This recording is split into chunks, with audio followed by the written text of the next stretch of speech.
I just want to take a quick look at the euro versus U.S. dollar. We've moved down below this bottom side trend line. That was our next target.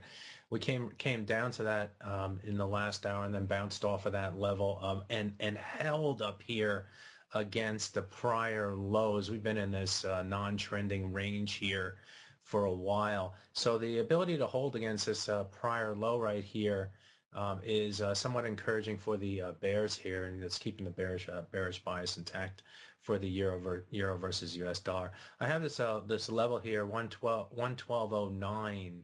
112.09. I'm currently trading 112.17.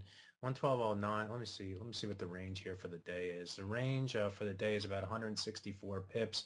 We get down there, it'll be about 170 pips. That's pretty big trading range, but we've been in a narrow trading range here for a while. Anyway, what's the importance of the 112.09 level? I need to go to the monthly chart, take a look at the low to the high right here, and the 61.8% retracement comes in at 112.09. Now we've been below that 112.09 level now for or through let me go back to our hourly chart. We went below the 112.09 level on these days right here. That was it. You know, a quick move to the downside, and a quicker move to the upside, or just as quick move to the upside, and did it again here. So the movements below that 112.09 level have been fairly short-lived, but certainly the dollar bulls are taking control, especially against the euro versus U.S. dollar and trading here today. The other currency pair that's moving, dollar yen's really not doing that much, is it? Although it's following the dollar move to the upside, but we're still within this trading range here for the dollar versus yen. The other currency pair that's just moving here is pound sterling. We went up against the topside trend line here. Found early sellers against that topside trend line and fell below this line right here. And as the New York traders came in, things started to unravel here, and the euro really led the way. But the pound versus U.S. dollar is also moving sharply to the downside as well, below the 100 and 200, below all this what I thought would be congestion support, not to be. So the dollar's getting much stronger here. I thought I'd start with that. Why? Because markets are moving. I appreciate anyone coming in here today, but because most of the time that I spent here with you in these for FXStreet is more on an education side. So I'm going to talk about trading. Trading, how to trade key events and releases. Okay, there we go. Let's start all over. All right. How to trade key events and releases. And today's data really doesn't fit into that mold because we had a lot of data. I'm kind of focused a little bit more on those one-off type of events like employment, like employment statistics in the United States, like interest rate decisions by central banks. Those are like key events and releases. And a lot of times retail traders focus on key events and releases, looking for that quick win. Okay, but I always like to warn everybody about what is the risk. It's always too many traders look at the rewards and they don't focus on the risks. And at best, if you go into a key event and release like the unemployment number, like a key interest rate decision, at best it's a 50-50 bet, isn't it? Most of the times the wins don't equal the losses. If you went into it into all events and had a position on, I bet that a lot of you, or a lot of traders in general, maybe not you, but a lot of traders, of course you guys are much better than that, but a lot of traders would think that, or if the market went their way, they would get out pretty quickly. Why? Because of the thrill and the adrenaline of the win, and it's like, yes, I won. I went through all this risk, out of this anxiety, and boom, I'm going to take my profit really soon. And they take it really soon. And whereas if the loss, tell me if you feel this way, if it goes against you and the market spikes to the upside or the downside against your position, you kind of freeze. You get really fearful. You tend to do the wrong things in both on the win side and the loss side.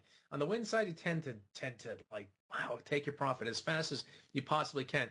And a lot of times you get those fills. On the losses, you delay a little bit. You don't know what really to do. Fear takes over, and either you're selling the dead bottom, or you're doing something wrong most of the time. That's the way I feel. Anyway, it's not really the point of this. So what is a viable strategy for trading key events and releases?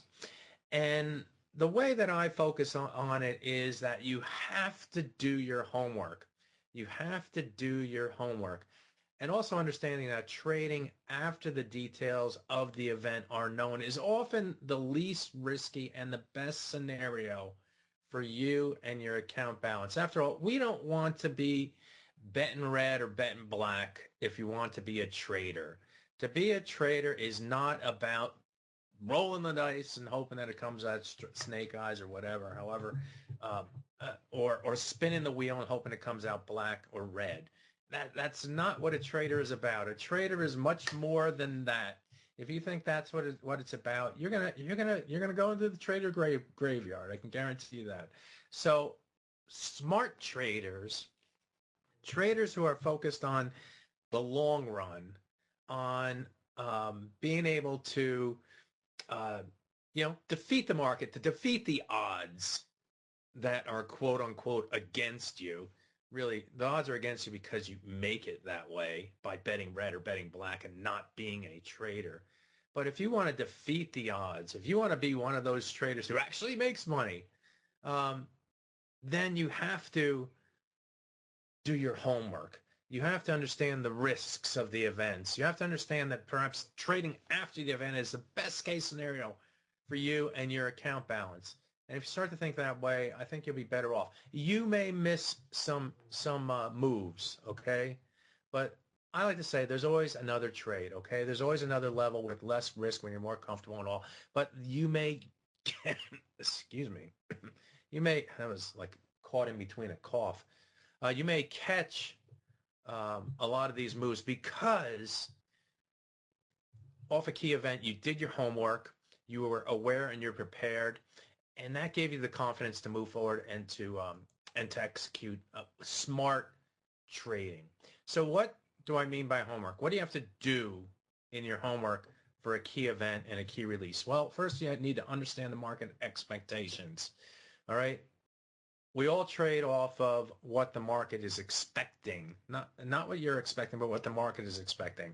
And I quite honestly give the benefit of the doubt to all the economists who sit out there and put out their expectations for things like non-farm payrolls or interest rate decisions. I mean, I do have an idea or a bias, but as far as economic data goes, non-farm payroll, I assume they have all the econometric models to put the numbers in and figure out what the non-farm payroll will be given all this other data that they plug into their models, and they come up with 230,000 or something for things like non-farm payroll. Interest rate decisions are a little different. We're looking at the same numbers at the Fed, but we try to get in their minds, try to listen to what they say and stuff like that. But all that goes into the same pot, understanding what the market expectations are. Okay, so that's number one. Then you need to define bullish and bearish scenarios, and then you need to define price targets for each scenario. And that is your homework. That is your homework before an unemployment report. That is your homework before a key interest rate decision or a key speech by a Fed official or an ECB official or wherever you think that the market is working up to a frenzy and there's enough uncertainty that the potential exists that we're going to get a pretty big move and a pretty big a trend-like move as well.